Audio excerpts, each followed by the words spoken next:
Bienvenidos, amigos telespectadores. De Par en Par os ofrece hoy su último programa de esta temporada. Y comenzamos, como de costumbre, con un mensaje por parte de nuestro obispo, don Jesús Murgui. Tras las palabras del obispo, nos acercamos a la figura de Joaquín Lorente, un hijo de Monóvar cuya causa de canonización ha finalizado ya en su fase diocesana. Seguiremos con algunas noticias sobre las actividades de la Iglesia Universal, singularmente del Papa Francisco. Tendremos después unos comentarios a las obras de misericordia y despediremos el curso con algunas noticias en formato breve de la actualidad diocesana. Queridos amigos, estas palabras de este fin de semana, lógicamente están muy determinadas por el calendario. Estamos empezando ya el mes de julio y lógicamente esto suena para mucha gente en comienzo de época de vacaciones o al menos de coger unos días para desconectar. Lógicamente nuestra diócesis es una diócesis donde muchísima gente viene también no solo a descansar, sino a hacer turismo desde muchos lugares de dentro y de fuera de España. Por tanto, quiero dar la bienvenida desde aquí a toda la gente que llega de otras tierras, que viene a descansar, a encontrarse con el sol, con el clima y con tantas cosas buenas que puede ofrecer esta tierra de Alicante. Pero también este tiempo de verano, pensando en nuestra gente, es un tiempo especial de fiestas. Muchas fiestas se concentran en estos meses de julio, de agosto, muchísimo también en el comienzo de septiembre.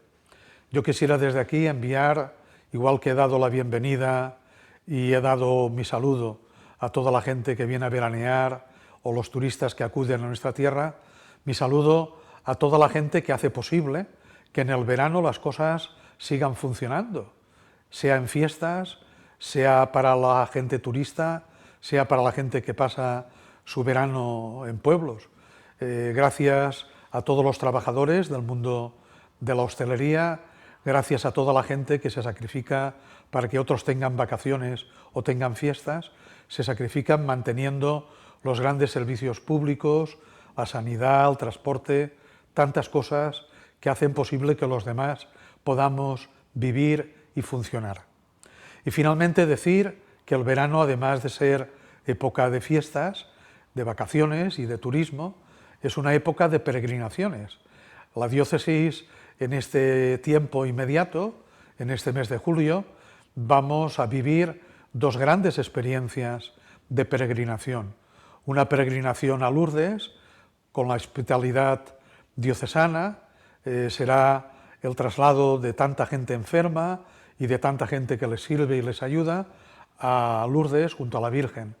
Desde aquí doy las gracias a todos los que trabajan en la hospitalidad de Lourdes de nuestra diócesis y desde aquí mi saludo tanto a los enfermos que podrán venir como a aquellos que se quedarán aquí, pero que rezaremos por ellos junto a la Virgen, junto a la gruta en Lourdes, ese lugar emblemático para los enfermos, para rezar y encontrarse con el Señor.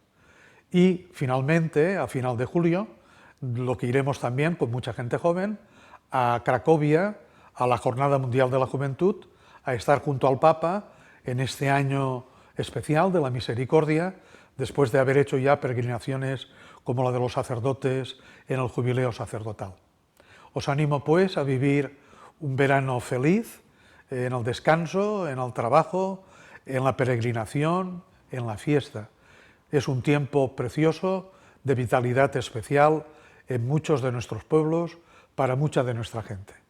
Feliz verano, que podáis descansar, pero sobre todo que podáis ser muy felices.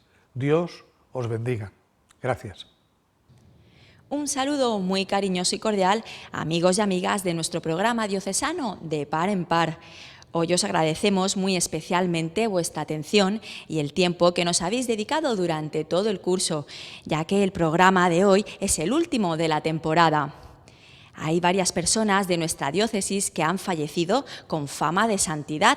Ya en programas anteriores os hemos informado de algunos casos, pero aún nos queda otro más. Se trata de Joaquín Llorente, un hombre que, según sus paisanos, era un enamorado de la Eucaristía, generoso con los pobres y misericordioso con quienes le hicieron daño.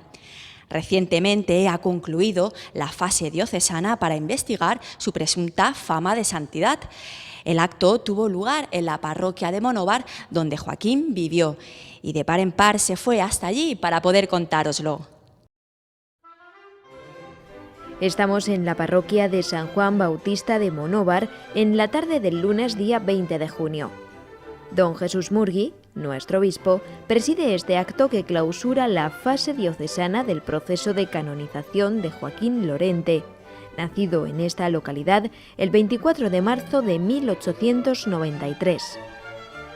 Están presentes un numeroso grupo de feligreses y algunos familiares. Vamos a asistir a los momentos más destacados de este evento, al tiempo que conversamos con Rafael Prats, amigo y compañero de Joaquín y, además, postulador de la causa. Joaquín Llorente yo lo conocí yo siendo muy joven y yo siempre lo consideré una persona buenísima, un hombre buenísimo y un católico desde los pies a la cabeza, un católico ferviente. Estaba casado y tuvo 6 hijos, por lo menos 6 hijos vivos, no sé si alguno, pero en aquella época solían morir algunos críos, no lo sé. Y yo los conocí a todos. Aparte de esto, él se quedó huérfano de madre desde muy temprana edad y su padre fue el que y los abuelos fueron los que lo criaron a él. Espíritu Santo, llena los corazones de tus fieles y enciende en ellos el fuego de tu amor. Asístenos en esta última sesión con la que se concluye la instrucción diocesana del proceso de canonización del siervo de Dios, Joaquín Llorente Llorens. Tras invocar la ayuda del Espíritu Santo, en la primera parte de este acto toma la palabra el postulador de la causa para exponer a todos los presentes una breve biografía del candidato a la canonización. En ella se muestran, sobre todo, las virtudes y posibles méritos que se presentan ante Roma para hacerle merecedor de subir a los altares. Él, cuando ya se hizo mayor, se puso a trabajar de zapatero. Era troquelador, concretamente. Estaba en una empresa de aquí de Monóvar, no sé si también estuvo en el Buena esto, pero en Monóvar estuvo en una empresa que estaban troquelando para troquelar suelas para el calzado. Una vez se han completado los actos instructorios sobre la vida, virtudes heroicas, fama de santidad y de signos del siervo de Dios Joaquín Llorente Llorens, se han redactado las actas originales, arquetipo, y se han preparado las 2 copias del arquetipo trasunto y copia pública. Y además se ha realizado el reconocimiento canónico de los restos del siervo de Dios. Decreto clausurado definitivamente el procedimiento instructorio y ordeno que se realice la última sesión o sesión de clausura el próximo día 20 de junio de 2016, dado en Alicante a 29 de abril de 2016. Hay firma y sello donde se lee Jesús Murgui Soriano, obispo de Orihuela, Alicante. El notario ha dado lectura al decreto del obispo por el que se cierra este proceso diocesano. Seguidamente, el propio obispo encomienda al sacerdote José Luis Casanova que sea el cuidador y portador de toda la documentación de este proceso a la Congregación de las Causas de los Santos en Roma. El sacerdote jura cumplir fielmente este encargo. En el nombre de Dios, yo, José Luis Casanova Cases, designado portador del proceso sobre la vida, virtudes heroicas, fama de santidad y de signos del siervo de Dios Joaquín Llorente Llorens, instruido en esta diócesis, juro cumplir fielmente el encargo que se me ha confiado de presentar en la Congregación de las Causas de los Santos el trasunto y la copia pública de dicho proceso, juntamente con el sobre de las letras del señor obispo, del promotor de justicia y del instrumento de clausura. Que Dios me asista y me ayude en estos santos evangelios. Joaquín era un hombre que cuando estaba delante del Señor, para él no pasaban las horas. Él estaba tan enamorado de Dios de Eucaristía y incluso, bueno, y de la Virgen Santísima también, naturalmente, que cuando estaba en oración, las horas para él no habían momentos que se cansara de estar delante del Señor. Él, por ejemplo, él era adorador nocturno y durante las horas de adoración nocturna se hacía la adoración toda la noche. Se empezaba a las 11 de la noche aproximadamente, terminaba a las 6 o 7 de la madrugada, y él, como presidente, actuaba también muchas veces como jefe de noche. Él hacía todos los turnos. O sea que mientras los otros descansaban, él estaba unas veces dentro, otras fuera, pero él hacía todos los turnos. Él, cualquier problema que tenía, automáticamente lo venía y se los ponía al Santísimo. Él se arrodillaba delante del Santísimo, delante del Sagrario, y todos los problemas los dejaba al Señor, en las manos del Señor, delante del Santísimo. Y el Señor nunca le falló. El propio obispo y también los otros miembros del tribunal competente en esta causa juran solemnemente haber cumplido con fidelidad el encargo que se les encomendó. Se trata de Domingo Torá, que actúa como promotor de justicia, lo que conocemos como fiscal, José Joaquín Ferrandiz, notario,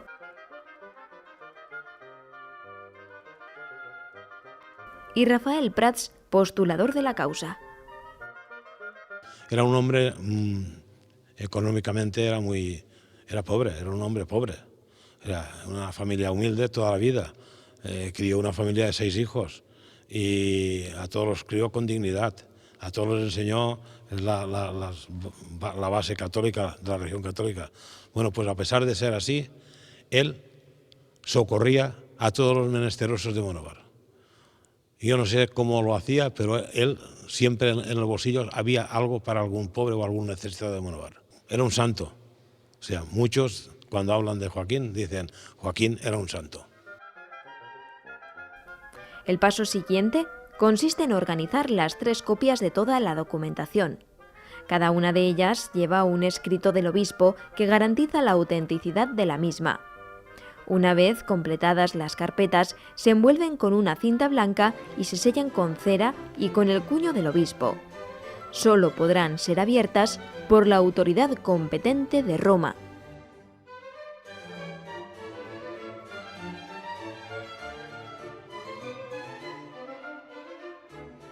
Él, como católico, pues en aquellas circunstancias lo tacharon de beato, de amigo de los ricos, cuando no era así. Era amigo de los ricos porque les sacaba lo que podía para dárselo a los pobres.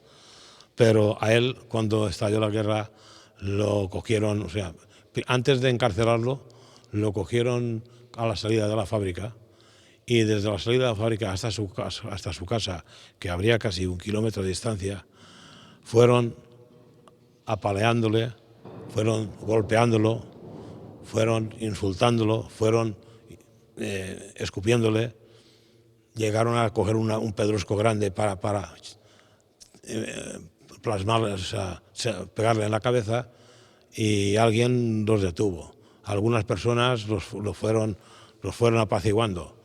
Él llegó a la puerta de su casa sangrando, en muy malas condiciones, y la subida de su casa era como una pequeña montículo, en un jardincito. Bueno, entonces no era jardín, era un ribazo de tierra. Y allí se volvió y dijo, hermanos, estáis todos perdonados. La mayoría de los que habían allí, que venían golpeándolo, se rieron de él. Cuando finalizó la guerra, lo llamaron para que dijera quiénes eran los que le habían golpeado, quiénes eran los que le habían proferido tanto daño. Y él dijo, estaba el crucifijo encima de la mesa, y dijo, ante él prometo que en su momento los perdoné a todos y no recuerdo a nadie culpó. Una a una, pues, han sido selladas las 3 copias del proceso.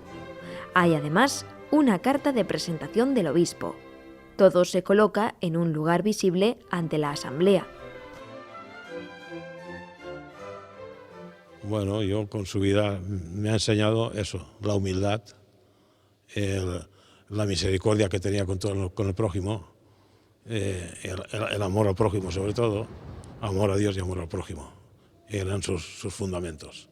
En definitiva, a la hora de escuchar la vida de nuestro hermano Joaquín, ha destacado muchísimo una serie de cosas.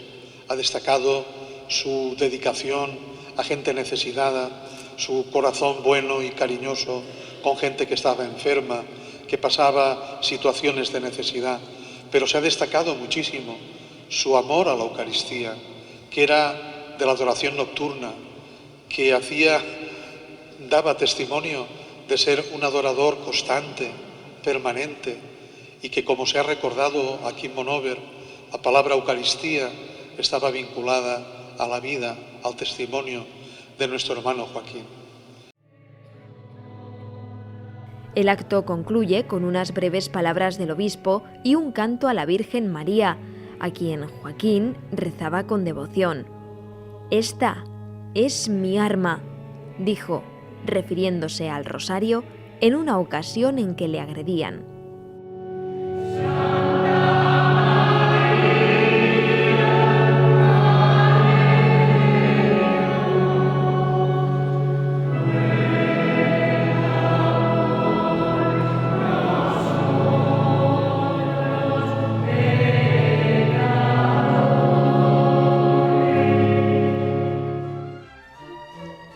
El 31 de octubre de 1964, Joaquín Lorente entregaba su alma al Señor después de una vida llena de amor a Dios, que se revelaba especialmente en su adoración a la Eucaristía, y también de atención hacia los más pobres y de perdón hacia quienes le agredieron. Con motivo de su proceso de canonización, sus restos fueron depositados en el altar mayor de la parroquia de Monóvar, justo debajo del lugar en que se expone la custodia cuando se celebra la adoración al Santísimo Sacramento. Aquí espera, en la paz del Señor, la resurrección de la carne, reza su lápida. Nosotros esperamos, si es la voluntad de Dios, verle pronto como modelo de misericordia en los altares.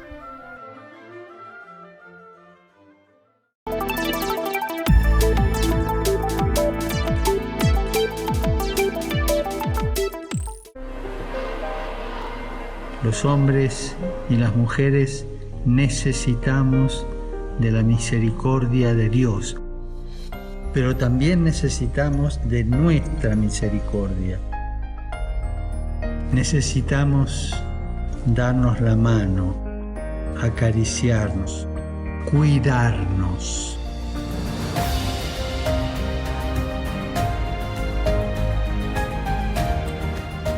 Así que los invito a todos, junto a Kirchheinrich, a hacer en cada lugar de todo el mundo una obra fija de misericordia. Y no le tengan miedo a la misericordia.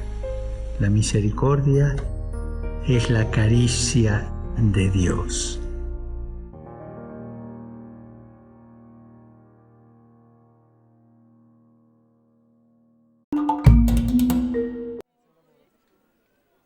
Arriesgar en la vida, martirio, matrimonio. El sábado el Papa respondió exhaustivamente las preguntas que le hicieron estudiantes y antiguos alumnos de Villa Nazareth, una residencia universitaria romana.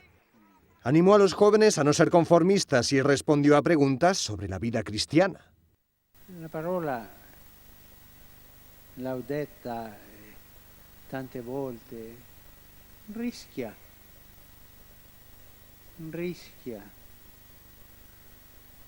Chi non rischia non cammina, ma se sbaglio, va benedetto il Signore, sbaglierai di più se tu rimani ferma. Quello è lo sbaglio brutto, la chiusura. Rischia. Avvicinati ai problemi, esce da te stesso e rischia.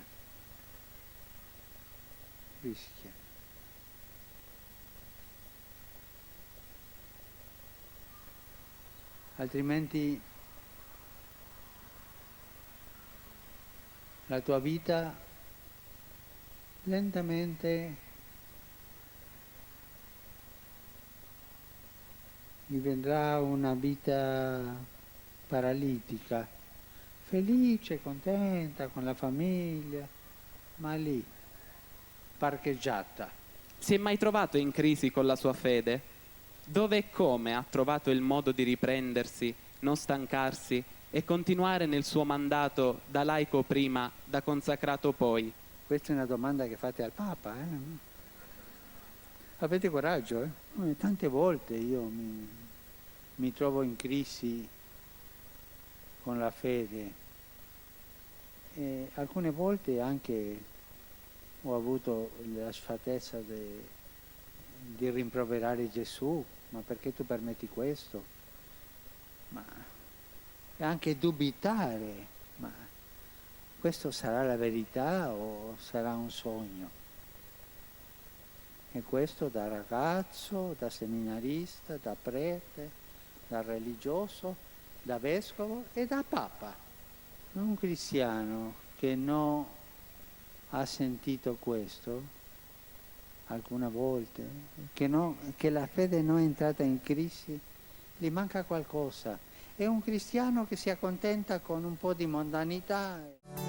Manos llenas, manos incansables, que derrochan consuelo en las penas, manos fuertes, manos con calor, manos abiertas, que se aferran a otras con fuerza, derribando los muros del miedo. Bueno, pues la sexta obra de misericordia, esa sexta obra corporal, es visitar a los privados de libertad. ¿Cómo se materializa en nuestra diócesis esa sexta obra de misericordia? Pues la materializamos desde la pastoral penitenciaria de nuestra diócesis de Orihuela, Alicante, y llevamos a cabo muchísimas actividades. Desde la visita directa al privado de libertad haciendo asistencia religiosa, desde las casitas que tenemos de acogida, tanto para hombres como para mujeres, desde la celebración litúrgica, uno de los centros más importantes de nuestra presencia en la prisión, la celebración litúrgica con todos los privados de libertad de las 3 prisiones de nuestra provincia de Alicante, y sobre todo el apoyo integral tanto al privado de libertad como a la familia. En definitiva, visitar la prisión, visitar al preso, como visita a Dios. La Iglesia nos propone, como obra de misericordia corporal, enterrar a los muertos. ¿Qué significa esta obra? Significa despedir a nuestros muertos con cariño en una ceremonia que los honre. Despedir su cuerpo es la puerta de entrada al abrazo del Padre. También nos invita a esta obra a acompañar a las personas en su duelo, a los familiares, a los más cercanos, darles esperanza, cariño y nuestra oración. Sin embargo, hay muchas personas actualmente a las que no podemos acompañar en ese momento. Hoy en día hay 10.000 personas desde el 2014 que han muerto en el Mediterráneo. El mar las devuelve muertas o se rescatan e incluso hay lugares como Lesbos donde no hay sitio para enterrarlos. Se entierran en fosas comunes, no se puede acompañar a sus familiares. El camino de Jesús no solo es enterrar a los muertos, que también, sino acompañarlos, ayudarles, asistirlos, cuidarlos, acogerlos. Nos la jugamos en la hospitalidad muchas veces. Como veis, hoy os hemos ofrecido 2 comentarios a las obras de misericordia, las 2 que faltaban para completar las 14 tradicionales que el Papa Francisco nos recomienda practicar. Os damos muy sinceramente las gracias a todos, tanto a vosotros que nos habéis seguido todas las semanas, como a las emisoras locales y comarcales que emiten desinteresadamente este programa diocesano. Ya sabéis que si Dios quiere nos volvemos a ver al comienzo del curso que viene, renovados y con muchas ganas de ofreceros la mejor información diocesana. Paz y bien para todos y que disfrutéis de un gran verano. El 20 de junio se celebró el Día Internacional del Refugiado. Con este motivo, al siguiente 21 de junio la Fundación Paurides de Elda acogió una conferencia diálogo bajo el título Refugiados más migrantes igual personas con derechos. Este acto estuvo organizado por la red Hospitalidad, Dignidad, Migrantes con Derechos.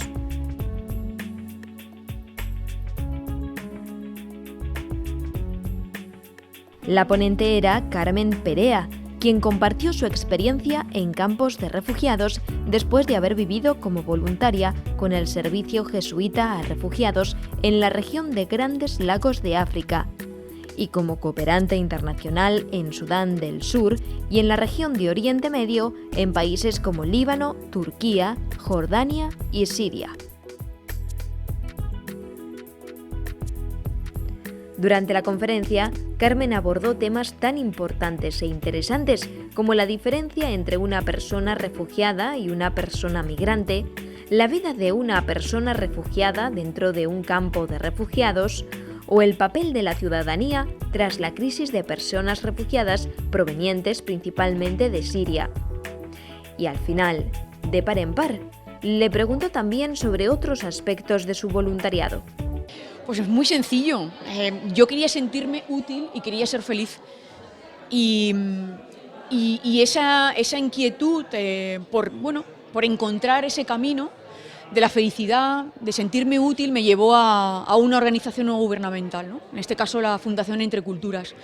Ellos fueron los que me dieron la oportunidad de ser voluntaria internacional y a partir de ahí empieza mi recorrido y mi vida, yo creo, como cooperante a posteriori, como cooperante internacional también.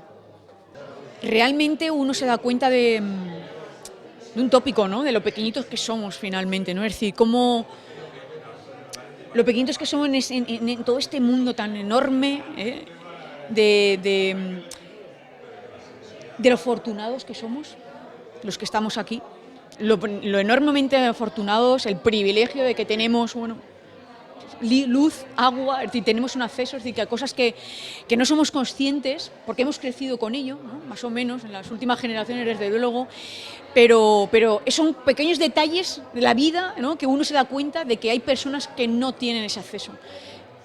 Es increíble, pero eso es algo que te llama muchísimo la atención, ¿no? En primer lugar, porque es un aprendizaje personal, es decir, el acoger a alguien en casa, ¿por qué no? Es decir, la diversidad es riqueza. Es que no lo veo de otra manera. Es decir, para mí, esa decisión que te comentaba antes era porque estaba aburrida, es decir, porque intentas ver algo diferente a lo que uno ve, a lo que uno tiene, y creo que cada uno de nosotros es diferente, pero ya no solamente porque sea ruandés, incluso los propios españoles, cada uno somos diferentes, tenemos nuestra propia identidad, circunstancias, contexto, personales, profesionales, y por qué no convivir con otras culturas. Si es todo riqueza, nos van a enseñar a ver el mundo de otra manera, a hacer las cosas de otra manera, a cocinar de otra manera. Pues está genial, estoy segura.